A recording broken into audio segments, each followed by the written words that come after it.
Pacemakers, Advanced Nursing Practice 5 Marks Introduction. Pacemakers are the electrode devices that can be used to initiate the heartbeat when the heart's intrinsic electrical system cannot effectively generate a rate adequate to support cardiac output. Currently available permanent pacemakers contain a pulse generator and one or more pacing leads simultaneously. Further innovations in the pulse generator and its circuitry extended the utility of the percutaneous technique even in the very young patients. Definition: pacemaker is an electronic device used to pace the heart when the normal conduction pathway is damaged or diseased. A pacemaker is a battery-operated generator that initiates and controls electrical stimulation of the heart via an electrode that is usually in direct contact with the myocardium. A pacemaker is an electronic device that provides electrical signals to stimulate the heart muscle. Pacemaker is an electronic device used to pace the heart when the normal conduction pathway is damaged or diseased. Components of pacemaker: pacemaker components combined with body tissue to form a complete circuit. Pulse generator, power source or battery that provides the energy for sending electrical impulses to the heart. Pacemaker electrodes: pacing lead or wires. Healthy myocardium: cathode, negative electrode, anode, positive electrode. Body tissue: function of pacemaker: pacing function, sensing function, capture function. Pacing function: it is the ability of the pacemaker to stimulate either the atrium and ventricle or both chambers in sequence and initiate electrical depopularization and cardiac contraction. Atrial pacing, ventricular pacing, atrioventricular pacing. Sensing function: cardiac pacemaker have the ability to see intrinsic cardiac activity when it occurs. Capture function: the ability to generate a response from the heart contraction after electrical stimulation is referred as capture. Working of pacemaker: a pacemaker consists of a battery, a computerized generator, wires with sensors at their tips called electrodes, the battery power of the generator, and both are surrounded by a thin metal box. The wires connect the generator to the heart. A pacemaker helps monitor and control the heartbeat. The electrodes detect heart's electrical activity and send data through the wires to the computer in the generator. If heart rhythm is abnormal, the computer will direct the generator to send electrical pulses to the heart. The pulses travel through the wires to reach the heart. Types of pacemaker/pacing methods: 1. Permanent pacemaker. 2. Temporary pacemaker. Permanent pacemaker. In an operating room, the pulse generator, a small hermetically sealed lithium battery weighing from 30 to 130 gram, is placed into a small tunnel burrowed within the subcutaneous tissue below the right clavicle. The pacing electrode is inserted through a transvenous route, most common, or directly applied to the epicardial surface by thoracotomy. Implanted totally in the body. Power source is implanted subcutaneously, usually over the pectoral muscle on the patient non-dominant side. Types of permanent pacemaker: 1. Single chamber pacemaker. In this type, only one pacing lead is placed into a chamber of the heart, either the atrium or the ventricle. 2. Dual chamber pacemaker. Wires are placed into chambers of the heart. One lead paces the atrium and one paces the ventricle. Closely resembles the natural pacing of the heart. 3. Rate responsive pacemaker. It has sensors that detect changes in the patient's physical activity and automatically adjust the pacing rate to fulfill the BOTUS is metabolic needs. Indication of permanent pacemaker therapy: chronic atrial fibrillation with slow ventricular response, hypersensitive carotid sinus syndrome, fibrosis or sclerotic changes in cardiac conduction system. 6. Sinus rhythm tachyarrhythmia, third-degree AV block. When a patient has a permanent or temporary slower than normal impulse formation ventricular conduction disturbance when some arrhythmias do not respond to medications. 2. Temporary pacemaker. It is one that has the power source outside the body. The pulse generator is external and the pacing electrode is inserted by transvenous, transthoracic, transoesophageal, or transcutaneous route, either at the bedside or under fluoroscopy. Types of temporary pacemakers. There are 3 types of temporary pacemakers. 1. Transvenous invasive pacemaker, endocardial. It is preferred in emergency situations.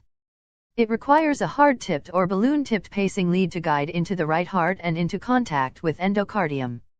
It consists of lead or leads that are threaded transvenous to the right atrium and or right ventricle and attached to the external power source. 2.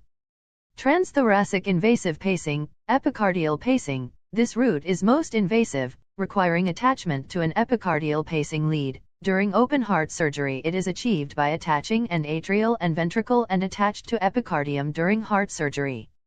These leads are passed through the chest walls and attached to the external power source. 3. Transcutaneous pacemaker. Non-invasive pacing. It is used to provide adequate heart rate and rhythm to the patient in an emergency situation. Indications of temporary pacing: maintenance of adequate heart rate and rhythm during special circumstances such as surgery and post-operative recovery. Cardiac catheterization of coronary angioplasty.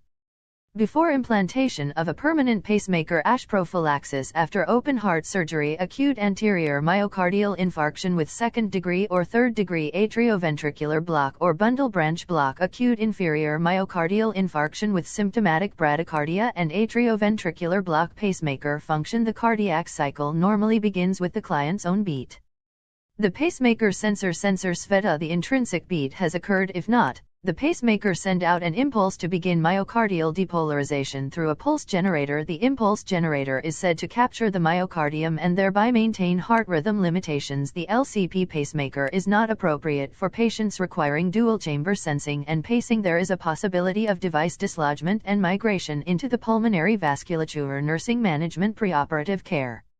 Financial: explain the procedure, type, and technique of pacemaker to the patient. Explain cost of the procedure and hospital stay. Psychological: explain the process of the pacemaker. Reassure the patient. Physical: obtain written consent from the patient and from nearest relative. Remove dangerous jewelry and contact lenses. Clean and save the area. Check vital signs, temperature, BP, pulse, and respiration. Patients requiring a pacemaker may be on oral anticoagulants. Standard practice was to discontinue warfarin 48 hours before the procedure, bridge with intravenous Reparin, and then reinitiate warfare in the day of the procedure or even the night before. Antibiotic profile: access is a controversial issue, but most implants prefer to give oral or intravenous antibiotics to decrease the incidence of local or systemic infections based on limited data available. Intraoperative care: check serology like HIV, HBsAg, HCV, and others. Start with intravenous line with 5% dextrose solution or normal saline solution. Check the battery in pulse generator. Prepare the emergency cart, the defibrillator, and jelly. The ECG monitor. Set up all equipments for the insertion of the pacemaker. The nurse should know about the pacemaker generator, including the power switch, indicator light for placing and sensing, stimulus output dial, and their other proper settings. Assist the doctor and the scrub nurse during the procedure step by step. Observe vital signs and observe ECG monitor carefully for arrhythmias and other complications. Post-operative care: receive the patient, keep the patient in comfort position, record the pacing parameters, receiving time, patient's heart rate. Other routine care: immobilize the affected part and keep in supine position but allow the movement of the finger and ankle joint. Monitor heart rate and rhythm, monitor vital signs and level of consciousness of patient, prevent infection, take electrocardiography and chest x-ray, watch for complications. Patient and family. Teaching objects that contain magnet: example, the earpiece of a phone, large stereo speaker, jewelry, and wraps should not be near the generator for longer than a few seconds. Advise the patient to place digital cellular phones at least 6 to 12 inches away from the pacemaker generator and not to carry them in a shirt pocket. Patient should be cautioned to avoid such situation or to simply move farther away from the area if they experience dizziness or a feeling of rapid or irregular heartbeat. Battery replacement: most pacemaker batteries last 6 to 12 years. Replacement requires outpatient surgery to open the subcutaneous pocket and replace the battery. Tell patient that, for the first few weeks after receiving pacemaker, do not raise arm the one closer to the pacemaker site, about the level of heart. Keeping arm down will help the area heal and keep the lead from moving. Do not shower until the third day after the procedure. Gently wash the insertion site, but do not put lotion or powder on it. Battery replacement: most pacemaker batteries last 6 to 12 years. Replacement requires an outpatient surgery to open the subcutaneous pocket and replace the battery. Placement of the pacemaker generator and leads in relation to the heart. Maintain follow-up care with a physician to check the pacemaker site and begin regular pacemaker function checks. Tell all your healthcare providers, including your dentist, that you have a pacemaker. Do not do any arm exercises and do not do tasks or activities like sweeping that require you to repeatedly move your arm for 1 to 2 months. Do not lift, push, or pull anything that weigh more than 2 to 3 kilograms. Including children. Watch for signs of infection at incision site, redness, swelling. Dressing: keep incision dry for 1 week after the implantation. Avoid lifting operative side arm above shoulder level until approved by care provider. Avoid direct blows to generate or to large magnets such as MRI scanner. These devices can reprogram a pacemaker microwave oven, are safe to use and do not threaten pacemaker function. The patient should be taught how to take the pulse, carry pacemaker information card at all the times, follow-up care, other nursing care, continuous ECG monitoring of heart rate and rhythm, monitor vital signs for every 15 minutes, monitor urine output, observe for the presence of dysrhythmias, avoid injury post-insertion, chest X-ray, monitor sign and symptoms of hemothorax and pneumothorax. Evaluate continuously for evidence of bleeding, monitor for evidence of lead migration, auscultate for pericardial friction, rub, provide an electrically safe environment, prevent infection, relieve anxiety complications, hematoma, pneumothorax, failure to sense or capture perforation of atrial or ventricle septum, ventricular atrophy and tachycardia, movement or dislocation of lead, cardiac perforation, infection, endocarditis, thrombobite, lebedes, myocardial perforation, diaphragmatic stimulation, ventricular ectopy and tachycardia from irritation of the ventricle wall by the endocardial electrodes, hemothorax, phrenic nerve, diaphragmatic or skeletal muscle stimulation if the lead is dislocated or if the delivered energy is set high, pacemaker syndrome, hemodynamic instability caused by ventricular pacing and loss of arterial ventricular synchrony, prevent or treat complications, prophylactic antibiotics and antibiotic irrigation of the subcutaneous pocket prior to generation placement of has decrease the rate of infection to less than 2% if bleeding or hematoma occurs.